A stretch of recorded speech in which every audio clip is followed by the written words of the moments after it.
হয়, আজি ৰাতি অনুমান 12 বজাত কি আছিল ঘৰত নাছিল? ঘৰত নাছিলো। ঘৰত নথকাৰ সময়ত হয়।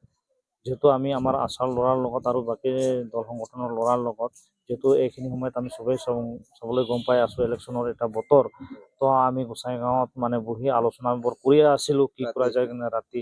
ঠিক তেনেকা সময়ত ঘৰৰ পৰা এটা ফোন গ'ল যে আমালোকৰ ঘৰটো কোনোবাই জ্বলাই দিছে। একদম স্পষ্ট আমি গম পাইছো এইটো নিৰ্বাচন কেন্দ্ৰিক হিংসাই হয়। যেহেতু আগৰ দিনৰ পৰা যেহেতু আমি আলোচনা কৰি যেহেতু আপোনালোকে চাব ইয়াত আমাৰ আদিবাসী দুটা প্ৰাৰ্থী আছে, JMMৰ পৰা আৰু এজন হৈছে কংগ্ৰেছৰ পৰা। দুইজনে আচাৰে মানুহ হয়। কংগ্ৰেছৰ হৈছে ফাউণ্ডাৰ, আমাৰ ফাইনেন্স ছেক্ৰেটাৰী হয়, আৰু যোনজন JMMৰ পৰা আহিছে সিও মানে মোৰ লগত ছেক্ৰেটাৰীয়ে আছিলে।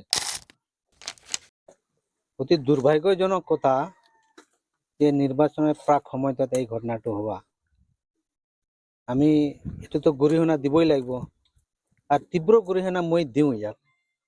কারণ এতিয়া যি সময়ত আমার জাতিয়ে এটা সাংগঠনিক লৈ কিনে সংগঠিত হৈছিলে, এই সংগঠিত কিছু সংখ্যক মানুহে ইয়াক বিঘ্নিত কৰিবৰ কাৰণে তেওঁলোকে চেষ্টা কৰি আছে। আৰু ইয়াতে বিৰোধী দলসকলে ইয়াতে গম পাইছে যে এবাৰ কংগ্ৰেছে গোসাইগাঁও সমষ্টিত তেওঁলোকৰ নিৰ্বাচন জয়ী হোৱাত নিশ্চিত হৈ আছে। সেইকাৰণে তেওঁলোকে আমাৰ মানুহক এতিয়া বিমূৰত পৰাই আমাৰ মাজতে এটা এইটো গঠিত হোৱা সকলো দল সংগঠনে মোৰ লগত আছে।